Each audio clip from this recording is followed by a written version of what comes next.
In many ways, The Killer is exactly what you'd expect from a David Fincher movie centered on a hired assassin. A detail-rich procedural about what a hitman is forced to do as his calculated world implodes, and by telling this story of a deadly perfectionist who repeats phrases like forbid empathy to keep himself centered, Fincher leans into his reputation as a precise, almost obsessive filmmaker. The Killer may be based on a graphic novel by Alexander Nolan, but it feels like Fincher's most personal film to date.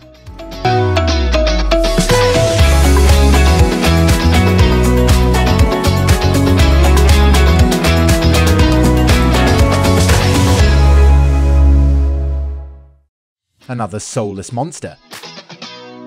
Of course, it helps to have a leading man who's proven himself adept at playing soulless monsters before, and there are elements of David from Prometheus in what Michael Fassbender brings to Fincher's nameless protagonist. The Killer opens with a lengthy voiceover scene as we watch this assassin on a multi-day stakeout in Paris. He keeps an eye on the cafe below, dips out to McDonald's for protein, and listens to the Smiths on repeat about a dozen songs from the Landmark Band give the film an incredible soundtrack and add to its deadpan humor. But he generally tries to blend in, noting that he picked his disguise as a German tourist because most French people avoid German tourists.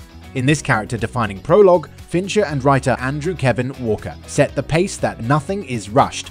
It's a deliberate peek into the mind of a murderer, someone who justifies his actions by noting how many people are born and die each day. Anything he does is just a drop in a massive bucket. The hero messes up. After a few days in Paris, the killer's target finally appears in the penthouse across the street. And then something happens that never has happened to this film's hero. He misses, hitting an innocent bystander instead of the intended victim. He immediately knows what this means and races home to the Dominican Republic to find his partner clinging to life. The cleanup crew has already come for both of them. It's here where the killer essentially breaks his own rules. He has stocked storage units in multiple cities and enough money in foreign accounts to never be seen again. He could run, but the man who has told himself never to improvise and always to keep things from getting personal goes in the other direction, trying to burn those who came into his house and those who hired them. Arliss Howard, Charles Parnell, and Tilda Swinton co-star. But this is basically a one-man show, the tale of an icy assassin forced to get a little hot. Fincher's passion. One can sense Fincher's passion for this project in every frame as he returns to themes that have long interested him.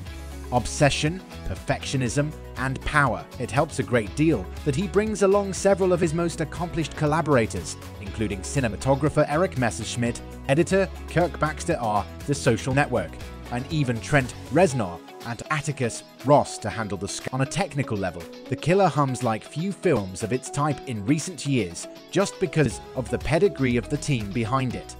One senses they all have the same perfectionism as the notoriously detailed filmmaker, and this is the kind of production that rewards that sense of detail. It's not a film that should be rough around the edges. It succeeds because it's as finely tuned as one of the killer's jobs.